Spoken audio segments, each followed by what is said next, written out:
That was conducted earlier with Leo Westerholm. Leo Westerholm served in the 101st Airborne Division as a combat medic, landed on D-Day, was captured by the Germans shortly thereafter.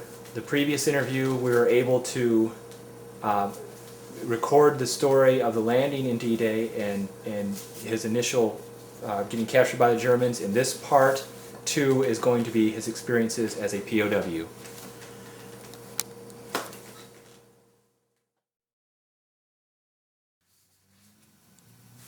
Okay, if you could... All right, now I feel better. Had a cup of coffee and a few more meals. Get a lot of energy in my stomach. I'm ready to go. Good. I want to tell you this, that when I arrived and when and where and why did I get captured is a question a lot of people have asked me. Well, on June the 6th, 1945, about 1:06 a.m., that is June the 7th, is what it would be, I was deposited 10 miles too far west on the wrong side of the swamp and 2 rivers between me and where I was supposed to be. Now that's what you call a fantagle of a screw-up. I didn't know it right away, but it didn't take long to figure out exactly where I was because of the way what was happening around me. 55 years later, I finally found out exactly the truth. Upon landing, I was facing 10 to 12 krauts. You know what a kraut is? That's a German. Okay, we call them krauts. With 1 Feldwebel. You know what a Feldwebel is? That's the guy in charge of a heavily armed group. He's a staff sergeant. Okay, now a German sergeant, especially one that's an old guy, he probably has the experience that most generals did in the American Army. They knew what they were doing, coming and going, mostly going and coming. I was a medic. 500 units of morphine is what I had on me. There was a reason for that, which I won't tell you about right now. I had on this leg right here, I had a phosphorus grenade. And you know what phosphorus is. If the air ever gets to it, it'll just burn you up alive. And on the other leg, I had a Hawkins landmine. Why did I have that? I was a medic. Well, I didn't have a gun neither, because my major told us, he said, don't worry about a weapon. The first man that you find that you have to doctor up and stabilize him, you can take his weapon if you don't think he'll be needing it. So don't take any. There'll be plenty of weapons left over and around. Now, since I was that medic, I had all that morphine on me simply because I was the battalion aid station supply sergeant. You see, I was a private when it started, just before it started.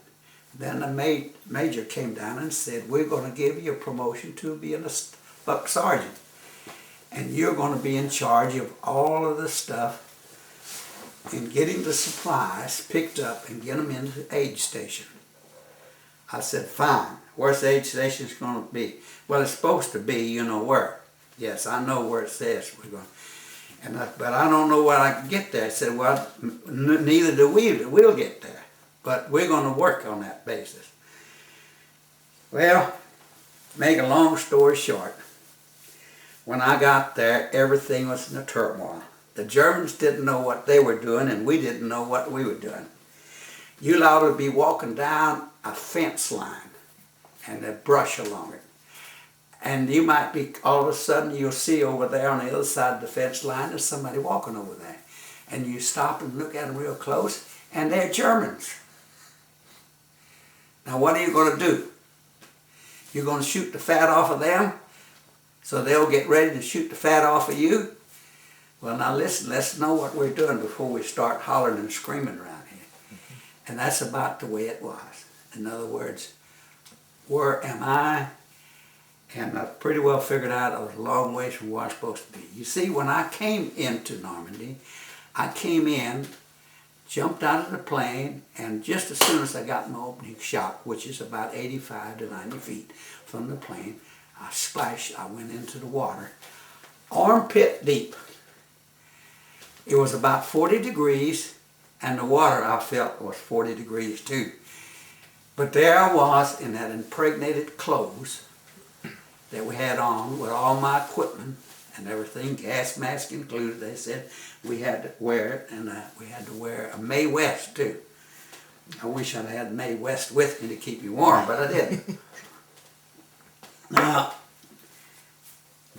55 years later, I found out exactly where it was, because I went over there 55 years ago, back in '99, and I had an Englishman who was with our group on the tour, and he also worked for J. Arthur Rank, the guy that made this movie, A Band of Brothers, in England and over there. So he was very familiar with it, and he wanted to know where did I land. And I told him, I said, here's a military map of exactly where I landed. Okay? And I landed at Bo Peep. He said, how do you know that? Well, what happened was up. Yeah, perfect. And could you maybe point on the map where you landed? Just hold your finger by it. You can find it. There's Carrington. There's at the Bo Peep right there.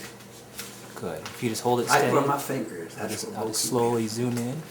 And I was supposed to land over here. Okay? Okay. But I landed over here. But right through the middle here, it goes that Dove River. And Dove River, they said, was about 70 feet deep and was pretty swift running. So I didn't want to venture out in it, which I didn't. But I had one good time trying to estimate, where do I go? The planes were coming from the west going east. That was one thing that told me where I was. And I could see also that I was in a swamp. So I knew where that thing was. And since I evidently can see the anti-aircraft fire up on the banks, firing away at the other planes following us in there, I said, well, I know about where I am. So I can't go back east for the simple reason I'd have to cross that river and about 3 miles of swamp. And I know that I would have been frozen to death by the time before I got there. Anyway, I headed back to where the noise was coming from. And I also knew the guys that had jumped out before me had to be in that area too. So back I went. When I got fairly close to the shore, what happened? They started firing at me. I thought, well, that's a bunch of baloney. Now here is a map that I hand drew and sketched down, so you can see I could remember right where I come in at. I took this map and this military map here and gave to this guy from England 55 years ago and told him, can you find this spot? He said yes. So when we got back to St. Mary Glees, he had his car there, it's a little English car, and we got in it and we drove south 5 miles. We drove west 10 miles. We drove north 2 miles, and then we circled back east and come down to the bluff or the high part of the land. And down there you could see the swamp out there, and way over to the east was Carrington. It was about 5 o'clock in the evening, and it was a grisly place. It gave me the creeps when I thought about it. And I said, he said, you point out right here on the map where it is, and I did. And he took me, does this look like it? And I said, no. There was no barn there. That's a barn, that's an old building. You know? So we drove a little bit further down. And then we found it. I said, but the only thing about it, I don't remember those trees there. He said, okay. How old do you think those trees are? 40, 50 years old. Okay. How long ago was you here? I said, about 55 years ago. I said, okay, take the trees out of your mind. So I did, and I turned around and looked across there. And I started piecing together the memory, and by looking at my little hand-drawn maps I made at a time, I figured, yes, this is it. So I said, I wanted to know, I said, there was a dugout up on this bluff. About that time, a Frenchman come along, and we asked him, since the Limey could speak French a lot better than I could speak anything but English, and asked him, he says, yes, Germans had a big emplacement there, but he said, we covered it all up and filled it all up when the war was over, because we didn't want anybody falling into those places. So I said, okay, that's it then. Now I knew exactly where I was, and I got to explain it to everybody exactly what happened. But this is where it really hit me. Looking back across there, now it was about 5:30 in the evening, and it was starting to get dark. And it was cold and wet like it is right now, about 40 degrees. And it had an eerie feeling about it. And that's when it brought back everything that I have written down here. The feeling that you get. And I just want to say that I was a medic. I had plenty of morphine on me and all that stuff. But I had to learn how to speak German. Well, let me tell you how you learn how to speak German. If somebody's shooting at you, you better start figuring out real quick of what they're trying to tell you. Halt! Well, we know what that is, right? Come see her. Come see her, that means come here. And then they shot at me, and I said, they must not like me. So I backed down in the water and swam back out from the shore, or not swam, kind of crawled in the mud and the muck, because it was only about that deep right in close. And started to come out again, and somebody else shot at me. Then they started setting up rifle flares. In the meantime, the planes were still coming over, the paratroopers coming over. But there was nobody coming out of them. But the anti-aircraft fire was going right through them, and I don't know what made them keep flying. They didn't explode, they didn't catch a fire, or anything. But in my plane, we had 2 guys that were hit and killed in the plane. And when flak hits you, it sounds like you run into a barrel of hail. And that was the reason we had to. Well, the 2 that were hit got blood all over the floor of the plane. And blood on the aluminum floor is slick, as you know what, okay? But when we got ready to go out, I was the last man to have to go out because I was a medic. I wasn't that important. Just then, they wanted me later on. I was very important. So out we went, and we stumbled and fell, and there was those 2 guys still hooked up. I left them hooked up. I did like the rest of them, stepped around and hooked my parachute back up to the guideline, and I went on out. But when I got to the door, the guy right in front of me slipped and fell. And I stepped right on his chute pack, and I went out in front of him. Did you know that about 6 years ago, I met him again up in Springfield, Missouri? He had been that guy that I'd stepped on. And he knew who I was because he knew I was the last man to come out. And I was the medic. So he had traced me down and found my name. But not until we was at a convention did we meet each other. And I said, well, why in the heck was you laying on the floor? He said, I slipped and fell. You know how slick the floor was. Yeah, I remember that. And that's how close you can get to it and meet somebody and be 50 years later when you meet him again, when you're old and crippled, just like he is. Anyway, it was easy. Ask me, how do I remember all these details? Real easy. What we did, on any little scrap of paper, we would always record everything that we remembered. Fold that scrap of paper up and put it in a pocket with our New Testament, okay? Kind of halfway, keep it dry. I'd put the date, whatever date it was. I knew we came in on June the 6th. So that date, and then 2 days later I knew after 6, 7 and 8. See, so I knew exactly what was happening. And I wrote it down with dates on it. And I kept all those scraps of paper all through my period of being a prisoner, incarcerated. And when I got incarcerated, the Russians put us in a police station over in East Germany. And they said, you sleep in that corner, you sleep right there, you sleep there. Come to me, you sleep on top of that desk. That's your place. He put another guy sleeping right under the desk. Okay? Now this desk had all kind of paper on the wall back behind it, and ink. It had red ink and black ink and ink staffs. You know, you dip. So what I did when I was in there for the next week, we couldn't even go out of there. They kept us, the Russians kept us in there. I took my papers out and sorted them out in chronological order by dates. And then I took a piece of paper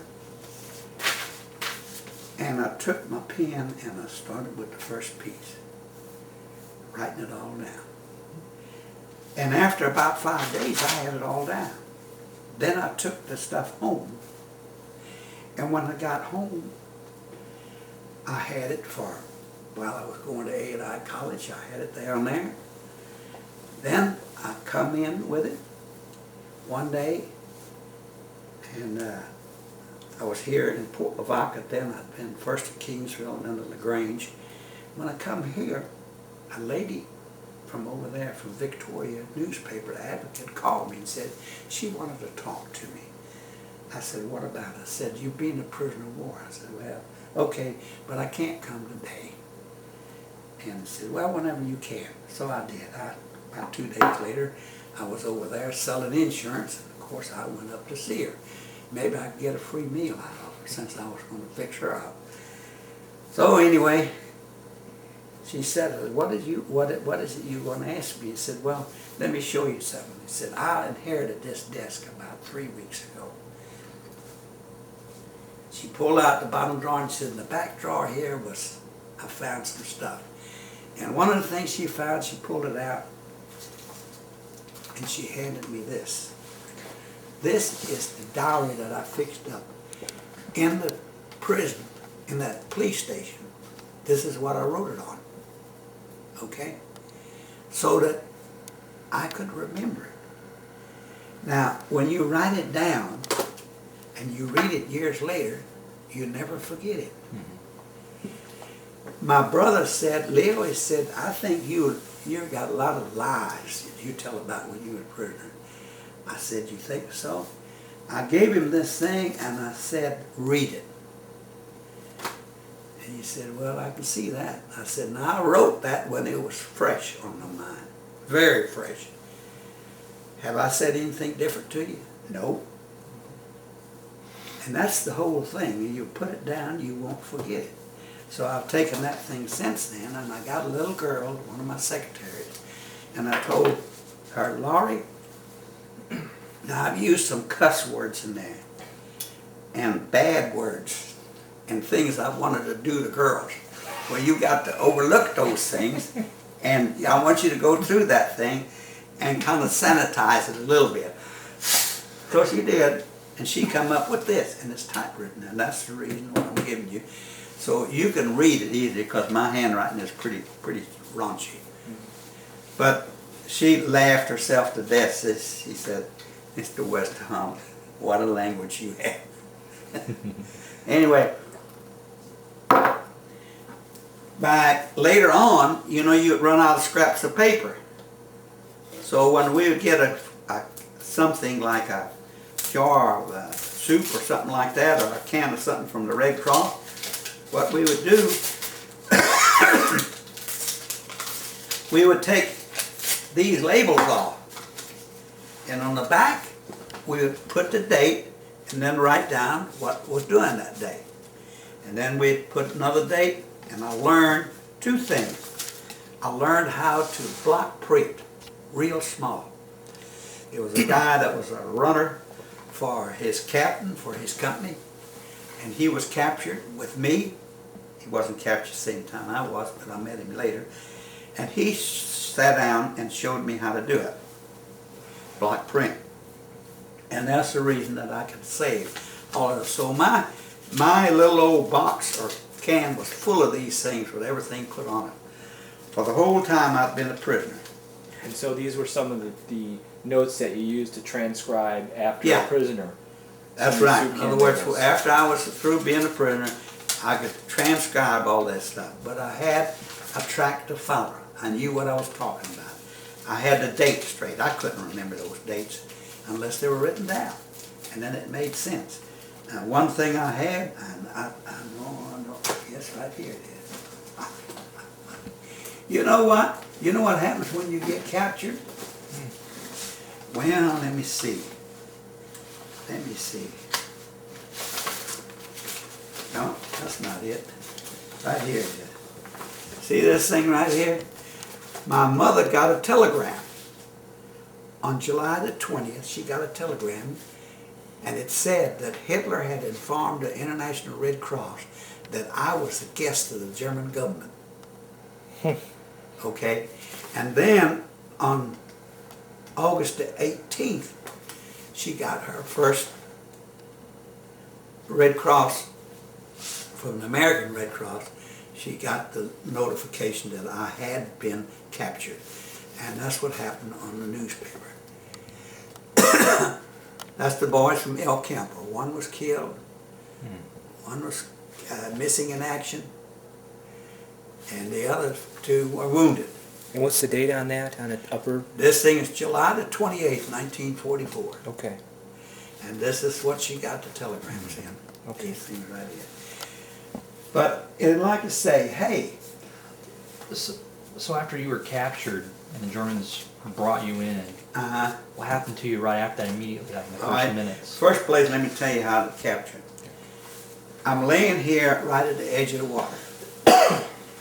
Okay? I could see the Germans over here and over here. The only way I could get around them was to walk around this way or that way. But it seemed to me there was a lot of troops mingling down this way. The noise they were making and everything. So I'll go this way. It sounds quieter that way. So I started going that way. And I went out in the water a little bit to where I was about belly deep when I get down. But about every so often they sent up a rifle flare.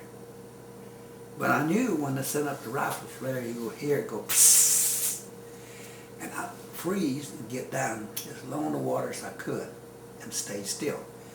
Then they wouldn't see you. And evidently they didn't. The flare would come on down slowly and finally go out. Then I would get up and move again. And I started to come into shore again, and then I seemed like I hit a whole bunch of others. This is where I could see that barn. I was thinking, well, maybe I'd get up in that barn. What a foolish thing to do. That thing would probably have been plumb full of Germans staying out of that wet weather. But anyway, I went further down, and then when I finally come out, they spotted me and raked the area with machine gun fire, and of course I went down. And I was trying like everything to get that phosphorus grenade off of my leg, because I didn't want that thing getting opened up by a stray rifle shot or something like that. And I was trying my best, and I couldn't get it off. I tried the Hawkins mine, I couldn't get it off neither. That's a 5-pound mine is what it is, and then blow you to kingdom come. Now, isn't that someplace for me to be?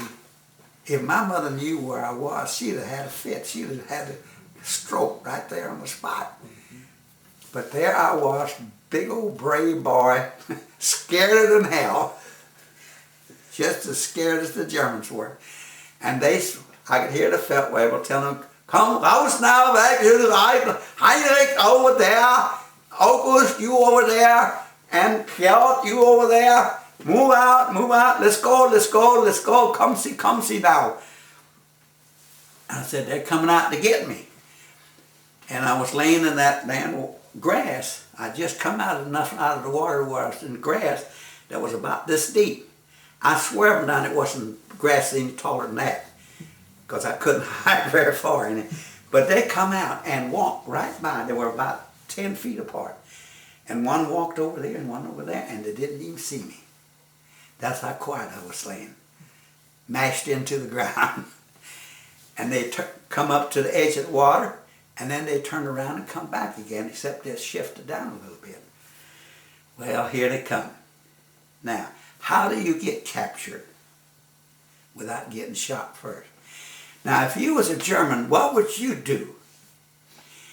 If something jumped up at you, you'd fill him full of lead first. And then after he quits squealing and hollering, then you go out and look at him. Okay? Mm-hmm. And that's exactly what I knew they were going to do. So now how am I going to get captured before they had time to squeeze off half a dozen shots at me? Well, they walked, and one walked about 2 feet from me.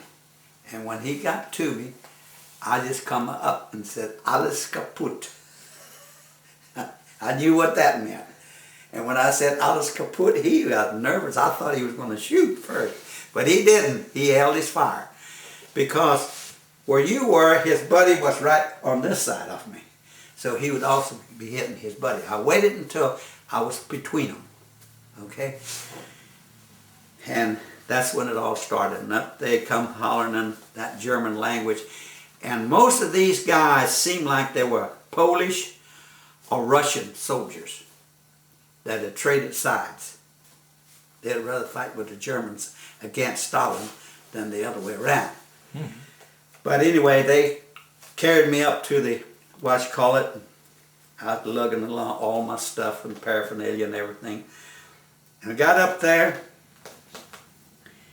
laid my stuff down, and they told me to take everything off me, my equipment off me and everything, which I did. And then the German officer come out, and he spoke good South Texas English. He says, "Boy, what the devil are you doing over here?" He says, "I don't know." I says, "But here I am. And so I'll give you my name, rank, and serial number." He said, "I'll just take it easy." He said, "Pick up your stuff and come on in." Picked up, and he went through a hole in the ground, straight into the side of that bluff. And there was a room in there, nice and warm too. Had a little light, had a whole bunch of telephone books on the wall, on shelves. And he shoved me over a piece of paper and said, "Put your name, rank, and serial number on it. That's all I need." Okay, so I did. You know, that's all you're supposed to do. He took the thing and he went over there and he got a book out, come back, and he opened it up. And then he started going through it, and suddenly he stopped and he said, he said, "Leo Westerholm, you were born in Divison, Texas on February the 7th, 1922. You went to grade school at Divison, then went into El Campo High School and got your high school training, and then you went to Texas A&I. What was you studying there?" He said, "I want to be a horse doctor." He said, "Well, did they have that veterinary school there?" "Well, they have one, but it's not as good as the one at A&M, and that's where I want to finish after I get my basics." And then you went in the service, and you told me when I went in the service and what medical schools I'd been to. He says, "Well, you don't know anything except medicine." I said, "Well, I think I know that pretty good." He said, "I'll tell you what I'm going to do. You don't know anything." Now, before he started questioning me, he told me to take off all your clothes. And there I was standing in front of him. He was at his desk out there, and I was standing there, but I was glad to get out of my clothes because it was cold. And I got my clothes off. It made me a little bit warmer. Nothing, no shoes, no socks. He told everything off, split naked. Anyway, he told me, he said, "You get your sweatshirt on and you put your boots on, but take the leather thongs, your shoe thongs out of them. So you walk around in your boots, barefooted, in your boots, with no lace up on it. So I did that. He said, now this Poston here, and that's a guard, he's going to take you down to the pits. That's where we keep prisoners, okay? They won't shoot you, don't worry about it. We're not uncultured heathens like the Ruskies are. Well, I was glad to hear that. And in the questioning, he said, he even told me when I'd had my last pass to go to Swindon. I said, I didn't go to Swindon. I said, well, where did you go? I went to London. Well, you said here that you went to Swindon. I said, well, that's all right, good enough for that. But I had a little girlfriend and she lived in London. And I figured I'd get to sleep at her house instead of a cold bed over in Swindon. He said, oh yeah, I understand. So anyway, long story short, I finally married that girl too, that little English girl. Had her for 10 years. This is my second wife, y'all met. She's mean. She's an East Texas white trash girl. Anyway, man, going from there, you got me all mixed up now. So you were. They stripped you down. Oh yeah, stripped me down. So what happened? But they told me my last pass I had about a week before I was captured. They knew everything on me. How do you think they knew that? I don't know. That's incredible. But they knew it. They had spies. Well, I don't know where they had spies. They had to have spies inside the apparatus in England. You're the second POW we've interviewed that said the same thing about that book. That he said He said he was a B-17 pilot. He had the same experience you did. They knew everything about him in this book after he got captured. Yeah. Well, that's what they had on me. They had everything they knew. So could there was nothing to hide. So when I got up, he said, now put your T-shirt on. And I started putting it, no, not your pants, just your T-shirt. Well, I put it on, and I put my boots on, laces out, took the rest of my clothes and balled it together and tied it up with those laces. And he said, now you carry it on top of your head and you follow the guard. So we did. We was walking down the road. Now, remember I came in right at about a little after 1 o'clock. All this time it's taken me till nearly 5 o'clock. Well, by 5 o'clock it was getting light that time of the year over there. And we was walking down the road, and lo and behold, here come, looked like a woman. She has a dress on anyway, and she's pulling a Holstein cow. And here I'm walking like this. Well, you don't walk like this with a sweatshirt on. What happens to your shirt? Yeah, that's right. I had to reach down, hold it up and reach down like this to hold it down. That's my first French girl I saw. She was double ugly, freckle-faced, red-headed, snaggle-toothed. Man, I said, God almighty, did I come to deliver her from our heathens? But anyway, that's the way it started. That was my first French girl. Now I want to tell you another thing. Don't get excited. But when you're a prisoner of war, you don't never get a whole lot of food to eat. So sooner or later you start losing weight. And when you see a woman, you don't see good food. I would rather see a food magazine with pretty pictures of food than to see, what do you call that thing old Hefner has? That Playboy? Playboy magazine. Who wants that? We wanted food. We weren't looking at girls then. They were perfectly safe with us. Well, could you explain kind of the sequence of events from you meeting this French girl down the road through your time as a POW cat? So when we went by her, went down the road a ways, and then there was a pit in the ground, square pit. It was about 12 feet deep and 12 foot square. And there was 2 or 3 other prisoners down there, and they stuck a pole down there that had crossbars on it, like a ladder, and I had to crawl down. So I crawled on down there and pulled it up, and I met the other guys, and some of the guys I knew from some of the companies. And I said, what's going on? And he said, hell, we don't know. we got captured pretty quick. And about that time you hear a gun firefight start up, hollering and screaming and stuff. Then here would come in somebody else was captured, and they'd put them down the hole. And about 10:30 in the morning, there was a real firefight went on. And then here come in they put down the S2 officer, that's an intelligence officer. Put him down there, and with the Sergeant Sprangler, which I knew was his assistant. He was my battalion. So I knew, I was very familiar with them. And I kind of settled up to him and said, have you been questioned yet? He said, no, not yet. I said, no, be careful. They know everything about you. There ain't anything that they don't know. I said, they told me everything that I have done, my training and everything, right up until a week before we went into seclusion for this invasion.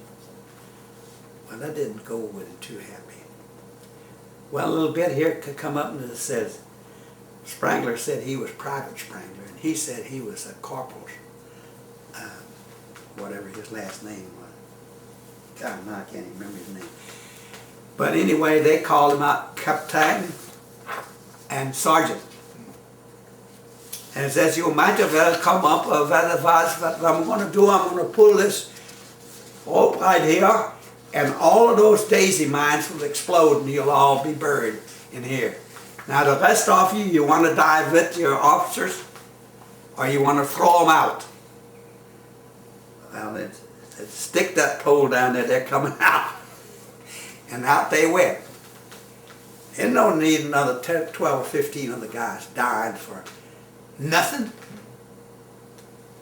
They were on their own. We warned them. Now they're going to ask you, then they're going to know. I never saw them again. They ended up on a railroad track, and they had both been shot in the back of the head. That's all I know. So, excuse me. God, no. Anyway, when they question you, they don't have to duck and dive around. They just ask you. They read it off to you, and then when they read it off to you, they said, what else do you know? You follow me? Well, I didn't know nothing. And they knew that. I was just a medic. I was a pill roller. I would fix you up. So I went back to the hole, and then about after the captain and the sergeant come in there for S2, then they told me to come out. And up at the top, there was a German first aid man waiting for me. He said, come see here. And went over there, and he says, is that yours? Yeah. So I said, come see. Let's come. So I went with him, and he went over, and laying along the side of the road in the draw ditch was these German and American soldiers, wounded. And he showed me his pack, and he didn't have anything to work with anymore. He was out. He had some bandages. And he asked me, what is that? He says, that's morphine. He says, how much? I says, 500? I had 500. That's his good. Come. So we went down the line and looked at this one. I pulled out a cigarette and I hit him right through his to give him a shot of morphine. Take him out of pain. Because they were going to go in shock if you stay in it too long. So anyway, we just fixed them all up in that road ditch. There's about 20 of them. Then when some more come in, that's the first thing we had to do. They never put me back in the pit again. So you and this German medic were tending to the wounded? Yeah, me and German. And so later on, the firefight got pretty close. And he told me, he says, there's another German there that could speak English. And he said, your helper wants you to call him a doctor and protect him and don't let anybody hurt him. Okay? I didn't really know what he meant. Well, he knew we're going to get recaptured by the Americans he wanted me to protect him. And I said I would.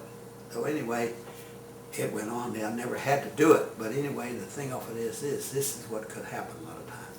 The Americans can be just as mean and ornery as those uncouth Nazi bastards. There was no difference in it. And some of them, they just cold-blooded. They said they'd walk up the side of the road, they had to take the prisoners back. And they'd stand up the side of the road and tinkle. And the Germans would get up the side of the road, and then they would step back behind them, put it up to the back of the head and blow their heads off. He's delivered the prisoners. He'd go back and said, what happened? I said, they tried to escape and I had to shoot them. What do you call that? Some of them talk about it like they're proud of it. I call that a coward. Cowardly way of doing it. But anyway, that's the way we would do that. So, what was it about that afternoon? Told me back, and they had a chicken coop there. And it was enough for probably 30 or 40 friars could get in there. There was already 10 prisoners in that coop, packed in like sardines. They told me, get in there. I got in there too, with all the lice and all the rest of the prisoners. We wanted to take a leak, well, just pee in your pants. That's all you had to do. And we stayed in that all night, and the next morning they got us out and started walking us down the road, and then they said, hey, when are we going to get something to eat? I said, you get something later on today. That's all they'd tell you. Later, later. So we keep walking. The Germans, they had little food, and finally they went someplace and they got in trouble. And one of the guys that was with us could understand German a lot better than I could. And he said, they haven't got any food. Don't give them any food. Don't give them the prisoners any food. So anyway, the guards walked us further down the road, and then they stopped, and they got out a loaf of bread, and I can still see that German taking a big old knife, like a piece of French bread, cutting off a piece. One slice a piece. I bit into that damn stuff, and it tasted like horse manure. It's made out of 50% sawdust. 50% sawdust. Black bread. And that's all they gave us. And I bit into that damn stuff. And damn, bitter, like quinine. So the German guard, he said, hey, take a small piece and chew it until it turns sweet. And then keep on just chewing it. Don't swallow it, just chew it. Well, we learned that. Your saliva in your mouth getting that black bread, it turns it sweet. And then it tastes all right. And that bread, we stick it in my pocket, take off a little piece and eat it while we were walking. You'd be surprised what you can't eat. We got down to the first stop, about the third day down. We finally got something beside that one piece of bread. It was a soup. It was in the wash pot.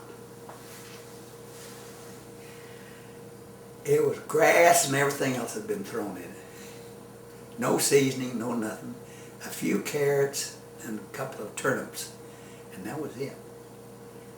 And we each got about a half a cup like that full of that stuff. Mostly liquid.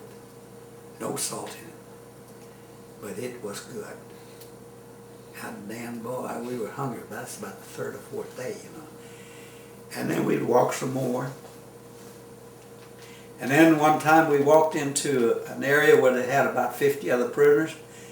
And a C-47, a P-47's Thunderbolts come by and strafed some cattle or something. And so the German butcher, he took off with us and a couple of guards. We went out down the road a ways and out in the field, and there were some Holstein cows. So it says, they pointed out to that one, says, hold it up, and we skinned it, cut it off, and then And the butcher said, they said, if y'all want any meat of this thing, you can take the unborn calf. So we took the unborn calf and we skinned it out and took it. We got that to throw in our pot. And big chunks, but that's all right. It was something to eat and give it a kind of a little meaty flavor. But the Germans took the real meat and we got the unborn calf. So anyway, it's like I say, it's all kind of stuff to eat. And I would say from the time that I was captured, I weighed 185. And I say about 6 weeks later, I had worked all the way up through France, back to edge of Paris, west of Paris. Then I stayed there about a week to 10 days. We worked on the roads, on digging up unexploded bombs. We dig them up and then the Germans would take and defuse them or deactivate them or whatever it was. But we were supposed to be sure don't drop anything on it because they might go off. But anyway, we finally did all that work and worked our way back into a place, and they put us in a big warehouse, and there was about $500 in there. We had 2 milk pails in there, milk cans, 5-gallon milk cans, and that was our bathroom. That's what we used to defecate in and tinkle in, okay? Then at the end of the day, they had 2 men on each one of them carry those out, and we were allowed to empty them and wrench them out once, and then they'd fill it with water, and that was our water for the next day. Wow. Gosh. When you went to this warehouse, was this pretty much marching the whole way? Or Yeah, that was probably about 60, 70 miles back from the front. Okay.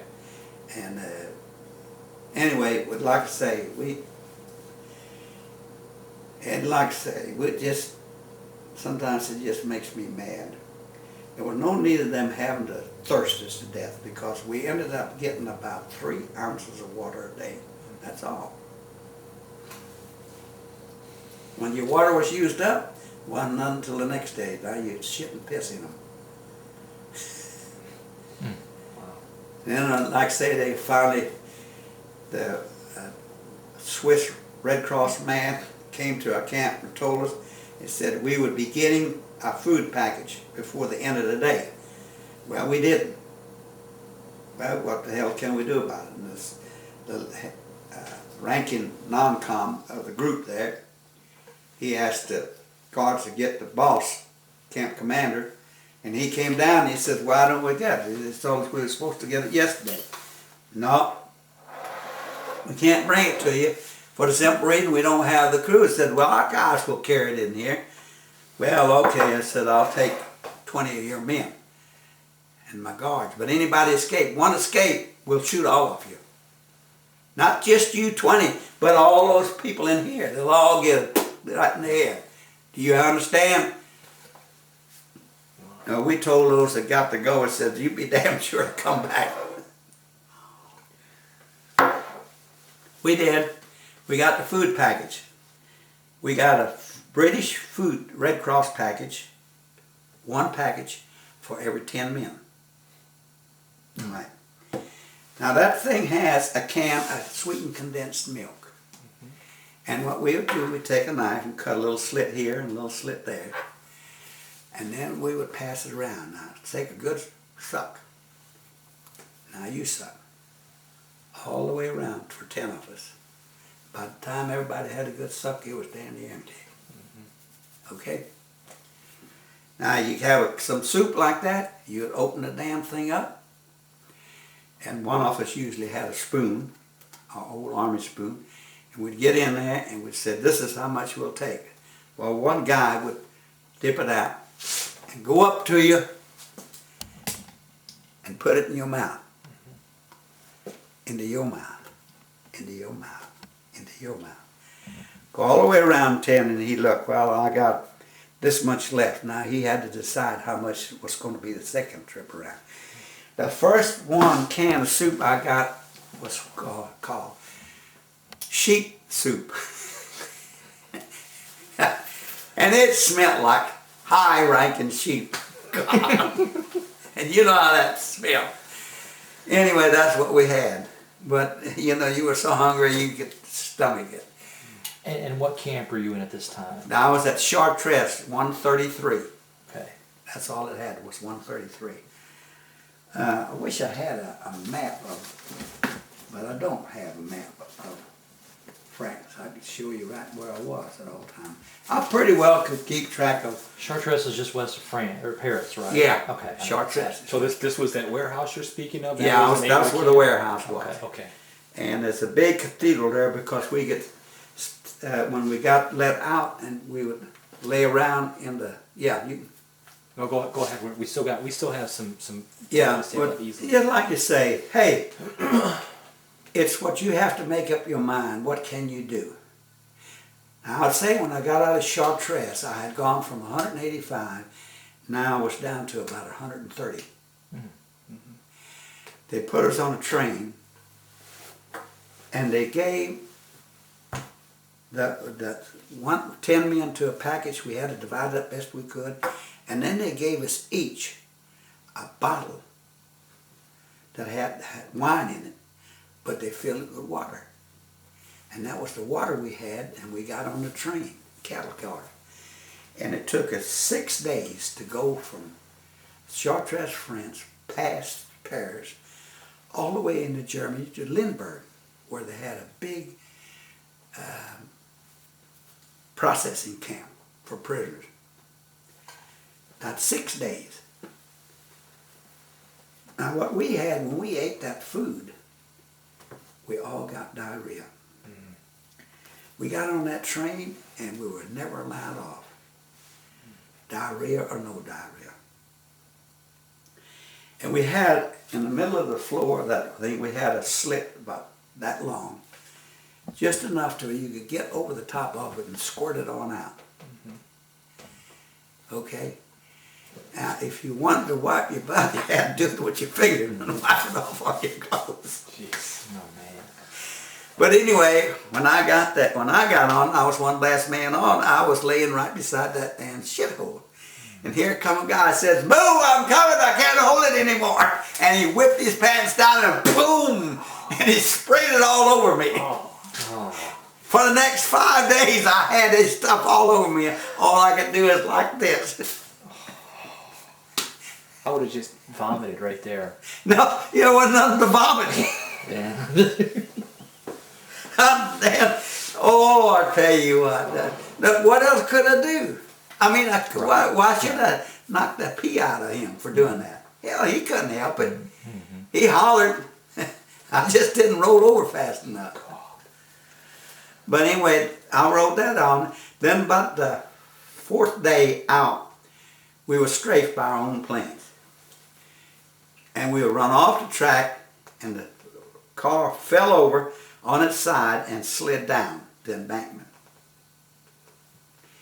Now there was 50 men on that car when we started. When we got off of that car, they put us in another one, and the guys that were dead, we had to put them in the car that replaced that one. And when we came into 4B, I mean 12A, yeah, 12A, at Limburg, there were 7 of them dead. And some of them had been dead about 4 or 5 days. But we still had to take them with us.